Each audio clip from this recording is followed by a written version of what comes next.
Ethan Hayes had always existed on the edges of things, observing rather than participating.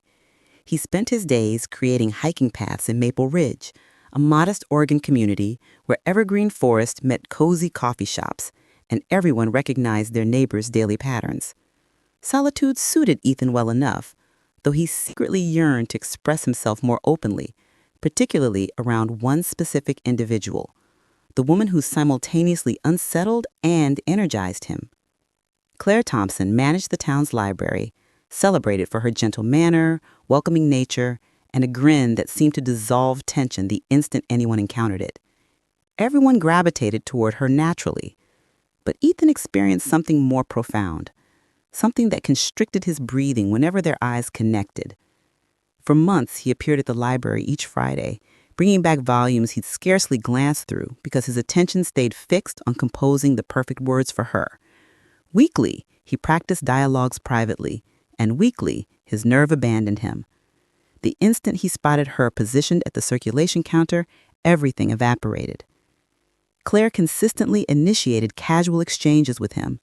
She inquired about his upcoming days, his preferred writers, and whether he'd enjoyed his borrowed selection. Her manner stayed cordial, considerate, and unhurried. She never demanded more conversation than he offered willingly. She simply acknowledged him as someone deserving recognition. And for Ethan, who'd existed years feeling nearly transparent, that significance carried immense weight. Yet whenever she directed that smile toward him, his mind scattered and his words retreated. One breezy afternoon during fall, the library radiated particular coziness. Leaves persistently tapped the window panes, and gentle amber lighting bathed everything in warmth. Ethan entered wearing his customary charcoal coat and clutching a volume he'd completed in merely 2 days, primarily because Claire had suggested it. He positioned himself beside her workstation, pausing to calm his breathing. Today, he promised himself he'd finally pose something genuine, not regarding literature, not concerning due dates, but about her personally. Claire spotted him immediately. Her expression brightened, and she swept a lock of hair back. "Hey, Ethan," she greeted warmly. "You're here earlier than usual."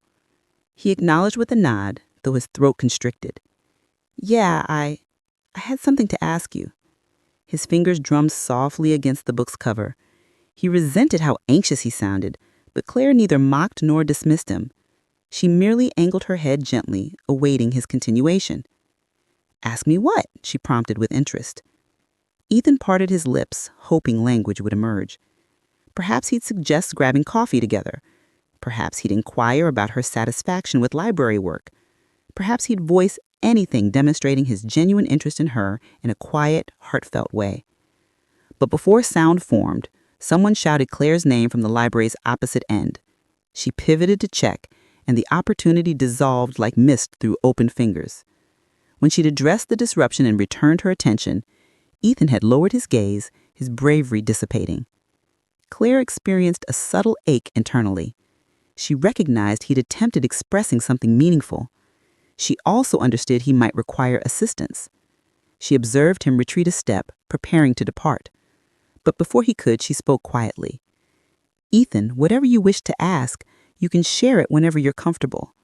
He provided a small acknowledgement, almost appreciative, but his voice remained subdued. "Maybe another time." Claire watched him exit into the diminishing afternoon sunshine, experiencing a pull she couldn't disregard. She didn't completely understand why he stirred her emotions this way, but she recognized something uncommon in his regard for her. Tender, cautious, almost uncertain he possessed permission to harbor feelings. After Ethan departed, Claire reorganized the returned volumes on her workstation, but her thoughts lingered on him. She considered how he hesitated, how his gaze held a gentleness most people overlooked because he rarely made direct eye contact with anyone. She reflected on his quiet decency, how considerate and observant he consistently proved, and how he seemed to reveal himself incrementally each week. She understood something straightforward yet definite. Ethan wasn't merely timid. He was someone who experienced emotions intensely, but didn't always trust he deserved to display them. As she secured the library that evening, she determined she had finished waiting for him to discover the ideal instant. Sometimes existence didn't provide people perfect instances. Sometimes someone needed to construct one. The following Friday, she intended to do precisely that. She didn't anticipate the outcome. She didn't predict his response. But she grasped one certainty. Ethan Hayes had been concealing himself behind his reserve for too long, and Claire wasn't intimidated by helping him emerge from it. She murmured to herself while fastening the entrance, "He's a little shy, but maybe I can fix that situation." Beyond, the atmosphere transformed into a delicate violet dusk, as though the entire community were anticipating something to commence. She didn't wait for him to initiate. Instead, she gently slid the cup toward him. "This is for you," she said, her smile tender. Ethan froze momentarily. "For me?" "Yes," she responded. "You always order this before visiting here." He appeared astonished, as though he didn't anticipate anyone noticing something so minor about his existence. His fingers enclosed around the warm container, and for the first instance, he didn't avert his gaze. You pay attention," he said quietly. "I do," she answered, "more than you realize." Ethan's cheeks flushed with a bashful blush. Claire could observe how her words affected him. He stood slightly taller. His voice sounded somewhat more assured. They conversed for a while, not regarding anything substantial, but about straightforward things. His occupation, designing hiking paths, a volume she was reading, a celebration the town was organizing for next month. Even though the subjects were commonplace, something special developed between them. Ethan spoke more than customary, occasionally stumbling over his language, but recovering quicker each instance. He laughed softly, and Claire felt her spirits lift every time she heard it. For a moment, it seemed they were the sole two individuals in the library. But just as everything was flowing naturally, Claire's eyes discovered something she hadn't noticed previously. A folded letter protruded from Ethan's jacket pocket. It was handwritten, the type of correspondence someone carefully crafts when they wish to reach someone's heart. She didn't comprehend why it troubled her so rapidly. Perhaps she feared it originated from someone significant in his existence, a romantic partner, someone from his history, someone who already occupied a position she wished she could fill. She attempted to disregard the twist in her stomach and maintained smiling, but her thoughts were no longer stable. Every time Ethan shifted, the letter rustled lightly, reminding her over and over that she understood nothing about his personal existence. Ethan didn't notice her distraction. He was too occupied trying to maintain the courage he'd finally discovered. After a lengthy warm conversation, he rose from the chair. She anticipated him departing quickly, the way he consistently did. But this time, he paused. "I enjoyed talking to you," he said softly. "I did too," Claire replied. He nodded slowly. "I'd appreciate talking to you again soon." That simple statement made her heart flutter. She forced herself not to glance at the letter again. She didn't want him observing the uncertainty that had formed inside her. She said, gently, "You can talk to me any time, whenever you want." Ethan smiled, shy but more receptive than she'd ever witnessed him before. His eyes carried appreciation, relief, and something warm she couldn't quite identify. He turned to depart, walking with a gentleness that showed he remained nervous, but also optimistic. After he left, Claire leaned against her workstation and closed her eyes briefly. She felt pleased, certainly, but also strangely troubled. She didn't know why that single letter made her feel like she might forfeit something she never even possessed. She shook her head, reminding herself that she barely understood Ethan of personal existence. Naturally, he had people who corresponded with him. Everyone did. But a small fear kept murmuring, what if someone already signifies something to him? She dismissed the thought and compelled herself to return to responsibilities. But the remainder of the day progressed slowly. Every time she retrieved a volume or assisted a visitor, her mind drifted back to Ethan's quiet voice, his grateful smile, the warmth in his eyes, and that letter. That evening, while securing the library, she gazed at the empty doorway where he typically entered. She touched the edge of her workstation, the location where his cup had rested earlier. Something inside her heart felt unsettled, restless. She wasn't accustomed to longing like this, longing for someone who still felt partially mysterious. Still, she told herself one straightforward truth. Ethan had spoken more today than in all the weeks previously. He was trying, slowly, quietly, bravely, and she wanted to meet him halfway. Even if the letter frightened her, even if she didn't comprehend what it signified, she promised herself she wouldn't allow fear to prevent her from discovering where this connection could lead. She whispered to the empty space, "He's opening up. I can feel it." Beyond, the evening breeze moved through the trees, gentle and restless, as if carrying the beginning of something neither of them fully grasped yet.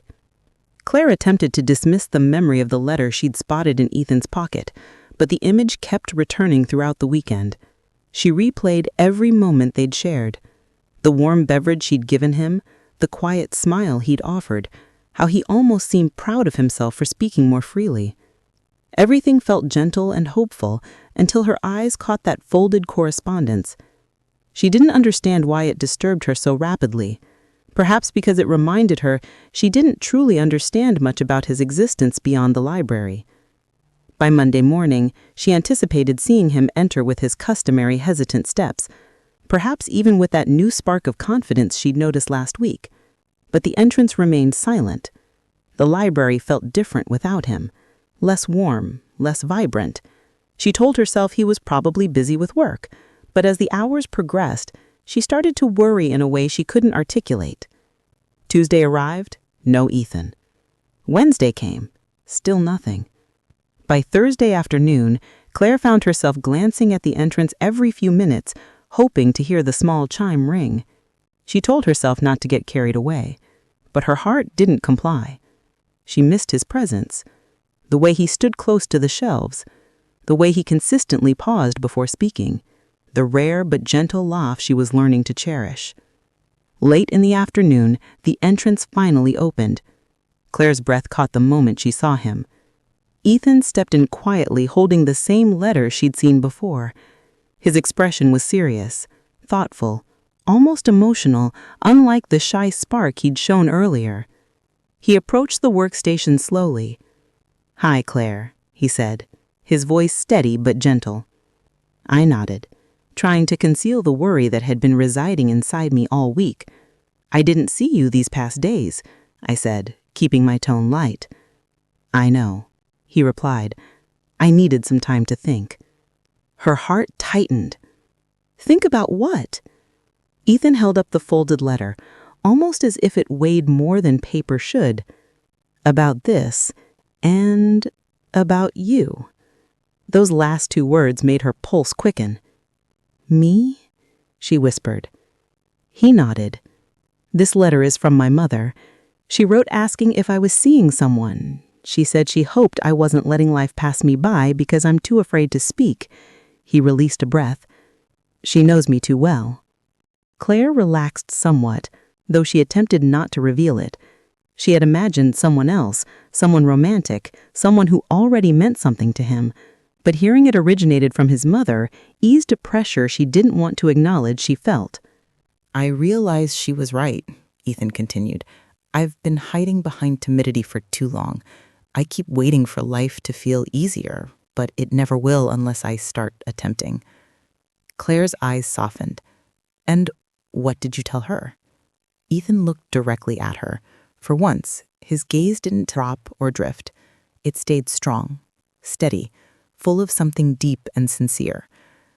"I told her there's someone I want to know better, someone kind, someone who makes me feel braver." Claire's breath caught again, but this time it was from something warm blooming inside her. Before she could say anything, a sudden winter storm rolled through town. The wind pushed against the windows, rattling the glass, and the lights flickered. Claire turned her head toward the windows, watching the trees sway sharply under the cold wind. When she turned back, Ethan had stepped a little closer, unintentionally, but close enough that she felt the change in the space between them. "I don't want to waste time anymore," he said softly. "I don't want to walk away from things that matter." The lights flickered again, dimming. Clary's heartbeat echoed loudly in the quiet space. Ethan? Before she could finish, the power went out completely. Darkness wrapped around them, broken only by the faint gray light from the storm outside. For a moment, neither of them spoke, but the silence felt full of everything they hadn't said yet. Claire could feel him standing near, close enough to sense his breath. "Are you okay?" he asked softly. "Yes," she whispered. "Are you?" "I think so, though I wasn't expecting to discuss all this in the dark." She released a tiny laugh. "Life never gives perfect timing." "No," he agreed, "but I didn't want to wait another day." The power remained out, and the storm outside softened slightly, as if granting them a small, fragile moment of stillness. Claire's fingers brushed lightly against the workstation, grounding herself. She wanted to speak, to tell him how much she appreciated his honesty, how she'd missed him all week, and how the letter had frightened her in ways she didn't want to acknowledge. But before she could form the words, he spoke again, voice low but steady. "Claire, I'm trying. I really am. I just needed you to know that." In the darkness, his vulnerability wrapped around her like warmth, and she realized something quietly powerful. This moment, without lights, without distractions, without distance, was exactly what they both needed. The storm continued to hum outside, gentle now, like the world was finally holding its breath for them. The library stayed dark for a long moment, and in that darkness, Ethan and Claire stood quietly, listening to the storm ease into a softer rhythm outside. The wind no longer pushed against the windows the way it had before. Instead, it felt like the world was calming down, granting them space to finally speak without fear. Claire could feel her heartbeat loud in her chest, not from fear, but from the weight of everything Ethan had confessed before the lights went out. She took a slow breath. "Ethan, you didn't have to tell me all that in one night." He released a soft, shaky laugh. "Maybe I didn't, but I didn't want to retreat again. I do that too much." Claire stepped slightly closer, careful, granting him time to adjust. "You're not retreating now." "I'm trying not to. I'm trying to be better than the person who conceals everything." His honesty touched her deeply. She could hear the vulnerability in his voice, the years of quiet hesitations, the fear of disappointing people, the fear of saying the wrong thing. But standing here with him in the dark, she didn't see a man who lacked courage. She saw someone learning to trust his own heart for the first time. Before she could speak again, the lights flickered back on with a soft hum. The sudden brightness filled the space, and when their eyes met, something shifted. Without the darkness between them, everything felt clearer. Claire could finally see the nervous determination on Ethan's face, and he could see the gentleness in hers. He took a breath. "I meant what I said earlier." Her voice was gentle. "Which part?"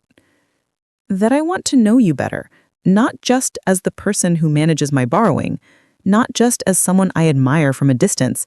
His voice wavered slightly as he continued. "I want something real, something honest." Claire's heart warmed. She stepped closer until only a small space separated them. "Ethan, you don't have to alter who you are to have something real. Being reserved isn't a flaw. Being quiet isn't weakness." "I know," he said, looking down briefly. "But I also know I've let fear prevent me from living fully." She reached out slowly, granting him time to step back if needed. When her hand touched his, he didn't move away. He held onto her gently, as though he was afraid of gripping too tight, but grateful for the connection.